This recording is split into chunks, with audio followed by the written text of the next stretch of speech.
এই সৌদি আরবে যে 16 জনকে আমরা হারিয়েছি একটি দুর্ঘটনায়, আমরা সকলে মর্মাহত। আমরা আল্লাহর মাগফিরাত কামনা করছি, আল্লাহ যেন ওনাদেরকে বেহেশতে নসিব করেন। আজকে আমরা 9 জনকে আনতে সক্ষম হয়েছি। আমি প্রথমে আমাদের পররাষ্ট্র মন্ত্রণালয়ে যারা সৌদি দূতাবাসে যারা কর্মরত আছেন তারা সকলে কাজ করেছেন। আমাদের মন্ত্রণালয়ে ঢাকায় সকল কর্মকর্তারা কাজ করেছেন যে যত শীঘ্রই সম্ভব আমরা এই আমাদের ভাইরা যারা চলে গেছে আমাদেরকে তাদেরকে আমরা ফিরিয়ে আনতে পারি। আমি সৌদি সরকারকে ধন্যবাদ জানাতে চাই যে সৌদি সরকার সব রকম সহযোগিতা আমাদেরকে করেছেন। এখানে এমবাসির প্রতিনিধিও আজকে উপস্থিত আছে যে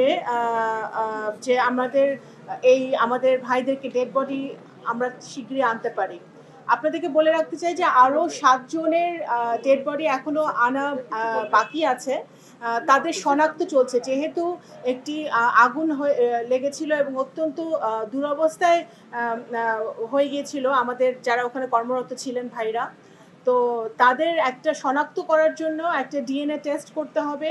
তাদের পরিবারের সাথে যোগাযোগ করা হয়েছে এবং পরিবারের সহযোগিতায় ডিএনএ টেস্টটা সম্পন্ন হলে আমরা কিভাবে তাদের আইডেন্টিফিকেশন করে দেশে ফিরিয়ে আনতে পারি সেই কাজটি কিন্তু আমাদের মিশন করছে। আমাদের সবাই কর্মরত আছে, বিশেষ করে প্রবাসী কল্যাণ মন্ত্রণালয়ের সকলে আমাদেরকে সহযোগিতা করছে এই কাজটি করার জন্য। আবারও একটি কথাই বলতে চাই যে এই মৃত্যুটি কোনো মৃত্যুই কাম্য নয়। বিশেষ করে এই দুর্ঘটনা যখন ঘটে তখন আমাদের প্রবাসী ভাইরা, আমাদের রেমিটেন্স যোদ্ধারা মনে করিয়ে দেয় যে ওনারা অনেক কষ্ট করে বিদেশে যান, দেশের জন্য দেশে টাকা পাঠান, পরিবারের জন্য টাকা পাঠান, পরিবারের জন্য ওনারা কাজ করেন।